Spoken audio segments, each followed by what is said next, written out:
Muy buenas, compañeros. Hoy vamos a tratar una parte del tema de administración y gestión, que es el método Hanlon. Este tema es un tema que nos cuesta un poco más de estudiar, ¿vale? Por ser un tema poco enfermeril, propiamente dicho. Pero bueno, la verdad es que luego es un tema que os será súper rentable, tanto en las OPEs como en el EIR, y seguramente eso es lo que más os tiene que importar, ¿vale? Además, es un tema que cada año está teniendo más tendencia en preguntas y que no debemos dejar pasar, ¿vale? Yo sé que es uno de los temas que más rollo supone. La verdad es que yo, como soy un poco friki, a mí es uno de los temas que más me gustaba, pero bueno, no os agobiéis con él y peleadlo, ¿vale? Porque al final es un tema que es importante de entender y que si conseguís entenderlo bien, luego os va a dar mucha satisfacción, porque la verdad es que es un tema de los que la gente, como no les gusta, no lo estudian, y cuando luego llega la hora de la verdad, el examen, pues se dejan las preguntas, y nosotros, como es un tema que nos gusta o lo hemos estudiado, pues podemos sacarles esa pequeña ventaja, ¿vale? Que al final es muy importante. Esa ventaja luego ya sabéis que al final un puntito te hace ahí todo y ya os digo, es que es un tema súper importante. Además, cada año más. Bueno, hoy vamos a hablar en particular del método Hanlon, ¿vale? Es un método que se utiliza en la planificación sanitaria para establecer una jerarquía de las prioridades a la hora de actuar, ¿vale? Una vez que ya hemos visto los problemas, hemos visto las necesidades que tenemos, pues hay que priorizar qué es lo que vamos a hacer, sobre qué vamos a empezar a actuar. Entonces, todo el proceso de administración lo tenéis súper desarrollado en el tema y, bueno, probablemente haremos otro vídeo explicándolo, pero eso será de forma más general. Hoy, sobre todo, me voy a centrar en este método porque ha tenido varias preguntas tanto en las últimas oposiciones que hemos tenido como en el EIR. Y bueno, creo que es un concepto que, gracias a un pequeño truco que os voy a dar y teniendo claras las cosas que mide, pues vamos a sacar las preguntas fácilmente. Así que nos vamos a centrar sobre todo en él, porque la verdad es que el proceso administrativo da para otro vídeo de eso. Entonces, sobre todo, quiero hablaros de que existen varias técnicas a la hora de establecer las prioridades, ¿vale? Voy a nombrar las que son más importantes con alguna clave que tengo yo para que sepáis cuál es cuál, y después me voy a centrar en el método Hanlon, que es el que más queremos tratar aquí. Vale, importante. La parrilla de análisis. La parrilla de análisis, como bien indica su nombre, te establecerías como una parrilla, una lista con todas las cosas y valoras 4 criterios, ¿vale? Los criterios que valora los tenéis en el tema por si os interesan más, pero sería importancia sanitaria, relación entre problema y factores de riesgos, capacidad real a la hora de solucionar ese problema y factibilidad que tenga nuestro programa de llevarse a cabo. ¿Vale? Después tenemos el método Hanlon, que está formado también de 4 componentes y que enseguida vamos a ver más a fondo. También está el método simple, que es un método simple, es un método estructurado y es un método que simplemente pones tus problemas, miras los estándares que tienes y sumas las puntuaciones para ver cuál más va. Luego tendríamos también el método DARE. El método DARE se parece bastante en el simples, pero en el simples tú tienes que elegirle un poco más, ¿vale? Es simple pero adaptado a tu problema. Y el DARE va totalmente predefinido, ¿vale? El DARE es el que te lo da todo, pero no se adapta a ti para nada, ¿vale? Y el simplex, sin embargo, sí que se adapta. Esa sería la diferencia entre estos dos. Luego tenemos el método Geber, que es un método que fue preguntado en el examen EIR y que fue preguntado, yo no tenía ni idea, pero a veces la técnica test y a veces el darte cuenta de que una palabra cuadra con las opciones de respuesta te puede ayudar a salvar preguntas. Y este es un claro ejemplo. ¿Por qué? Porque Geber es el acrónimo de lo que se mide, ¿vale? Va a medir la gravedad, la extensión, vulnerabilidad, evolución y repercusión. Esa era la opción correcta en ese examen y esa es la opción correcta si nos lo volviésemos a cruzar en algún examen, ¿vale? Podéis estudiaroslo de memorieta, podéis haceros una regla que sea uniendo todo, pero al final van a ser esas 4 palabras y es difícil que tengamos otras. Entonces, de esta manera, pues simplemente saber que es un acrónimo y ya está, y que os lo pregunten. El CENDES-OPS es importante saberlo porque es el que se utiliza en los países que son muy pobres. ¿Y por qué se utiliza en países pobres? Pues porque va a ser muy parecido al método Hanlon, pero lo que va a tener debajo es la costo-efectividad. Es decir, si yo me encuentro algo que realmente no lo pueda hacer porque no me sea costo efectivo, pues ya se acabó como problema, porque es que no voy a poder hacerlo, porque estamos en países pobres, ¿vale? Entonces, el CENDES-OPS sería como el método Hanlon, pero adaptado a esos países pobres. Si te cuesta mucho dinero, lo puedes ir descartando. Y luego el DAFO-CAIM, ¿vale? Que es un programa que lo que mide son las 4 cosas de la letra DAFO y te dice 4 verbos que tú tienes que hacer con esas cosas. Entonces, si tú en ese problema buscas las debilidades, las amenazas, las fortalezas y las oportunidades, ¿qué tienes que hacer? Pues valorar si puedes corregir las debilidades, afrontar las amenazas, mantener las fortalezas y explotar las oportunidades. Si puedes hacer esas cosas de todo, pues ese va a ser más prioritario que uno que no puedas hacer esas cosas, ¿vale? Sobre todo importante porque también ha sido preguntado, ¿vale? Tanto en el EIR como en oposiciones. Pero bueno, el que se lleva la palma es el método Hanlon, así que es sobre él sobre el que más vamos a ampliar la clase de hoy. En primer lugar, os quiero decir que, bueno, como he dicho, es un método que utiliza 4 componentes, ¿vale? Hay que tener muchísimo cuidado porque hay 2 componentes que tienen doble nombre, ¿vale? Normalmente los conocemos como magnitud y gravedad, pero la magnitud también se puede conocer como extensión y la gravedad también se puede conocer como severidad. Por lo tanto, cuidado con eso, por si os cambian la palabra en un problema que no os quedéis pillados por esto, ¿vale? A ver, lo han preguntado y por eso os lo digo, ¿vale? Yo el truco que tengo para recordarlo mejor es asociar las palabras. ¿Por qué? Pues porque, a ver, cuando yo valoro un dolor como muy grave, ¿qué es lo que digo? Que es un dolor severo. Pues ya lo tenéis, gravedad, severidad. Y cuando yo digo que algo es muy extenso, ¿qué significa? Que tiene muchísima magnitud, que influye a un montón de gente. Pues ya lo tenéis. Son palabras que son casi iguales, pero que tenéis que tener en cuenta para que no os cambien las palabras, ¿vale? Sobre todo, por si os dicen ¿cuáles son las 4 características del método Hanlon? Y os ponen factibilidad, eficacia, gravedad y severidad. No sería correcta, porque gravedad y severidad sería lo mismo, ¿vale? Ahí es donde yo quiero que estéis más astutos, ¿vale? Bien, entonces, estos 4 componentes, ¿para qué los quiero? Para priorizar los problemas. Ya está. Eso sería para lo que yo quiero el método Hanlon.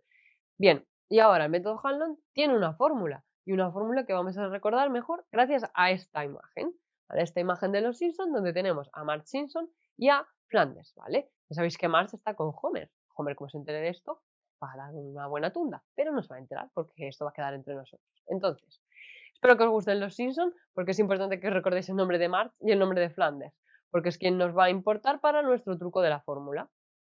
Simplemente el truco es que quedaros con la copla de las que he puesto ahí en mayúsculas porque son las que nos interesan.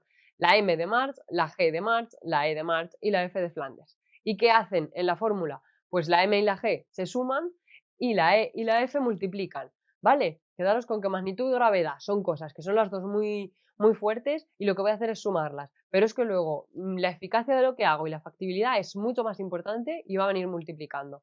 Y así ya os acordáis de todo lo de la fórmula. Bien, entonces, esa sería la fórmula más importante. Es súper importante.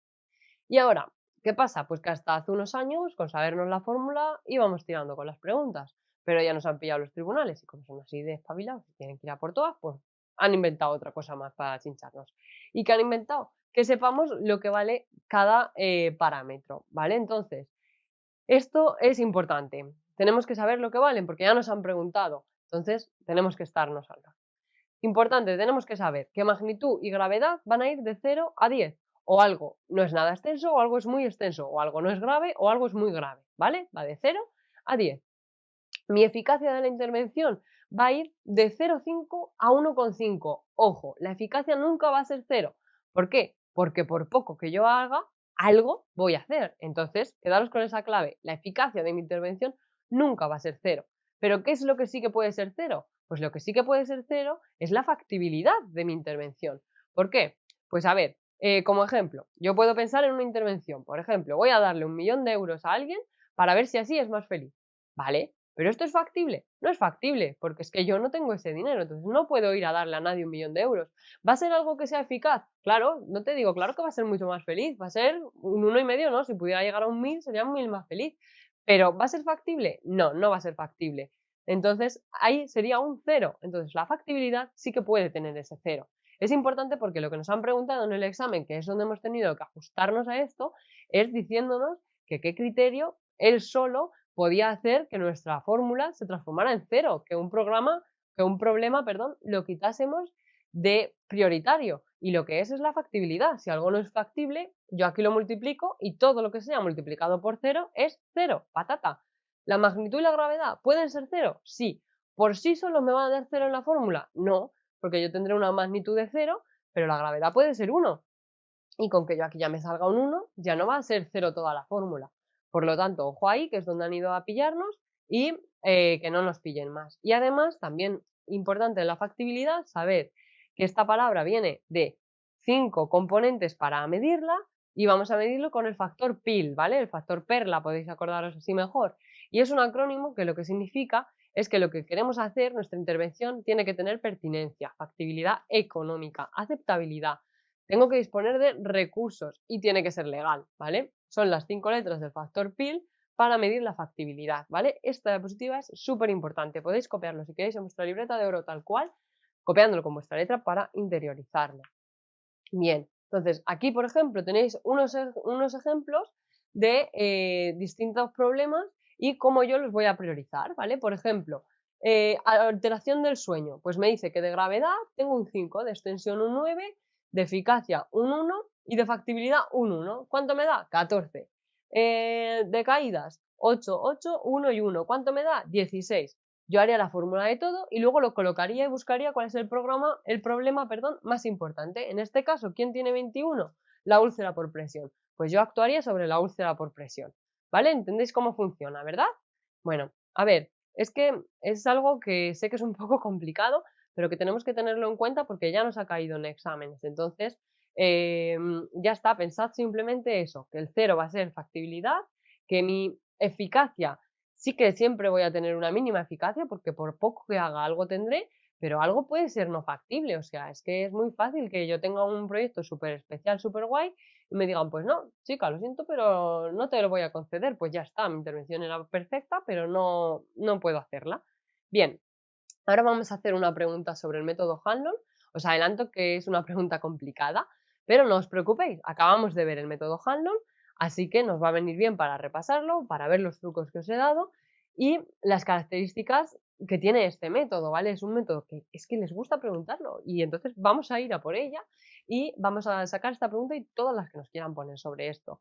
Además es una pregunta que, si os dais cuenta, es la típica pregunta que cualquiera que no tenga ni idea de gestión, conforme la ve en el examen, sale corriendo y dice, ¡ay, madre mía, no tengo la plaza ni la quiero!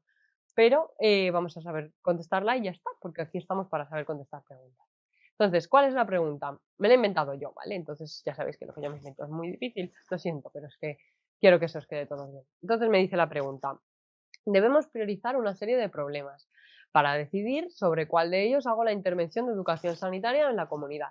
Para ello, hemos decidido utilizar el método Hanlon. Para el primer problema, tenemos una magnitud de 4, severidad de 0, factibilidad de 0,5 y eficacia de 1. Para el segundo problema, gravedad de 2, extensión de 1, eficacia de 1,5 y factibilidad de 1. Para el tercer problema, magnitud de 3, gravedad de 3, factibilidad 0,5 y eficacia 1,5. Marque la respuesta correcta. Y tenemos 4 opciones, ¿vale? En uno nos dice, debemos priorizar el segundo problema, porque con la fórmula de Hanlon nos da mayor prioridad. En la otra me dice, descartamos el tercer problema porque no es factible. C me dice, al obtener la misma puntuación en el segundo y el tercer problema, no podemos priorizar entre ambos problemas. Por lo tanto, no podemos priorizar utilizando este método. Y en la D me dice, el primer problema se eliminaría de la lista de prioridades porque hemos obtenido 0 en la fórmula de Hanlon. Bien, ya os he dicho que era complicada, es larga, ya sabéis, un toro manso de los que me gustan a mí, pero bueno, vamos a ir poco a poco. Primero, siempre, en todas las preguntas, marcamos con un subrayador amarillo lo más importante. El boli amarillo os tiene que acompañar al examen siempre. Entonces, ¿para qué? Pues para quitarme toda la paja, todo lo que no quiera lo quiero fuera. Entonces, ¿qué voy a marcar yo? Yo marcaría método Hanlon, ¿vale? Es importante, ¿vale? Aquí en este caso estamos hablando de esto en la clase, pero es que en un examen a lo mejor no os preguntan por este y se refieren a otro, entonces tenemos que darle importancia. Luego, me marcaría pues primer caso y las 4 cosas que me dan, segundo caso y las cosas que me dan, tercer caso y las cosas que me dan. Y me marcaría correcta, ¿vale? Porque también nos pueden poner ahí, marque la respuesta incorrecta y hacernos el lío en un segundo, ¿vale? Bien, entonces, conforme vemos en el examen la palabra del método Hanlon, nos tiene que venir a nuestra mente la diapositiva mágica, la imagen de Marx con Flanders, los 4 criterios que valoramos, lo que se miden y lo que tenemos. Eso ya tiene que ir activándose ahí nuestro componente de test y venir estos trucos a nuestra mente instantáneamente. Bien, entonces vamos a mirar el enunciado de la pregunta. ¿Y qué tenemos que hacer? Pues tendremos que calcularlo, porque si no, no sabemos quién tiene más método Hanlon, quién tiene menos. Entonces, vamos a calcularlo. Cojo el primer problema y tengo que me dan una magnitud de 4, una gravedad de 0, eficacia de 1 y factibilidad de 0,5. Pues aplico la fórmula y me sale un 2. Segundo problema, pongo los datos que tengo, hago la fórmula y me sale un 4,5. Tercer problema, pongo los datos y me sale 4,5. ¿Qué me estoy encontrando? Me estoy encontrando un empate entre el segundo y el tercer problema y que el primer problema tiene una prioridad de 2. Entonces, si yo tengo que priorizar, pues en primer lugar empatarían el segundo y el tercero y en segundo lugar se quedaría el primer problema. Eso sería la moraleja que saco yo después de haberlo calculado. Y entonces vamos a ver las opciones de respuesta. Nos encontramos que en la opción A me está diciendo que hay que priorizar el segundo problema, porque con la fórmula de Hanlon hemos obtenido el valor de mayor prioridad, pero esto no es cierto, porque hemos obtenido un valor que empata con otra de las fórmulas, por lo tanto esto lo descartamos. La opción B me dice que vamos a descartar el tercer problema porque no es factible. Pero vamos a ver, si me voy al tercer problema, tiene una factibilidad de 0,5. Por lo tanto, sí que es factible. Así que esta también me la cargo. Opción C. La opción C vemos que es la más larga y la más completa. Ojo, esto también nos sirve ahí como paréntesis mini truco. A veces, cuando nos encontramos una opción dentro de todas que es más larga y es más completa, puede ser la correcta, porque el tribunal se esfuerza para asegurarse de que es correcta al 100%. A veces no pasa, pero a veces sí. Entonces, cuando veáis una pregunta que destaca sobre las demás, abrir bien los ojos por si acaso puede ser la correcta, ¿vale? Bien, pero aún así siempre lo comprobamos. ¿Y qué me dice la opción C? Que al tener la misma puntuación entre el segundo y el tercer problema, no puedo priorizar utilizando este método. ¿Esto es cierto? Sí, esto es cierto porque hemos visto que empatan. Entonces, si empatan, no voy a poder priorizar con este método. Tendría que utilizar otro para ver con cuál de los dos problemas me quedo. Y la opción D, por terminar, me dice que en el primer problema tengo una puntuación de 0. Vale, es cierto que en el primer problema voy a tener una severidad de 0, pero eso no indica que yo tenga realmente un 0 en el total de la fórmula. ¿Por qué? Pues porque si volvemos a lo que teníamos antes, esa gravedad que significa 0, me la tengo que sumar a la magnitud. Es lo que hemos hablado. Como tengo algo de magnitud, no me va a salir en total 0. El único que es capaz de conseguirme un 0 aquí estando solo es la factibilidad de mi intervención, ¿vale? Recordarlo de que yo voy a empezar a repartir millones por todo el mundo, pero no lo voy a conseguir. Por lo tanto, descartamos esta también y nos quedamos como opción correcta con la opción C, ¿vale? Ya lo sabéis, lo hemos calculado, nos ha salido. Es un problema largo, es un problema complicado. Entonces, ¿qué os aconsejo yo? Yo lo que os aconsejo sobre este tipo de problemas es que si os lo encontráis en el examen en la primera vuelta, no os tiréis a por él. Yo este tipo de problemas, lo que hago cuando estoy en el examen es marcármelo con el bolígrafo rosa para la segunda vuelta. ¿Por qué? Porque es un problema que me va a quitar tiempo, que a lo mejor si me pongo a calcular me lío con la multiplicación y encima me estreso. Y si me lo encuentro en la pregunta 5 y me dedico a él media hora, voy a estar cortándome para el resto de preguntas que tengo después. Entonces, prefiero dejarme en pausa ese pregunta 5 que va a ser larga, hacerme las otras 95, las otras 150 preguntas y después en la segunda vuelta vuelvo a esa pregunta número 5, ¿vale? De esta forma, si me estanco en esta pregunta, no me llegaría a afectar tantísimo, ¿vale? Bueno, espero que os haya quedado más claro todo el concepto del método Hanlon, que haya conseguido que cale en vosotros y que os guste un poquito más la gestión con esta clase. Y bueno, que los miedos a encontrar las preguntas de este tipo vayan desapareciendo, porque al final es una pregunta que va a hacer que la gente que no se lo ha preparado se nos quite de en medio, digamos, y que los que estamos ahí pues luchemos juntos por la plaza, que es el objetivo y que es lo que tenemos que conseguir. Un abrazo muy fuerte y nos vemos en la próxima clase.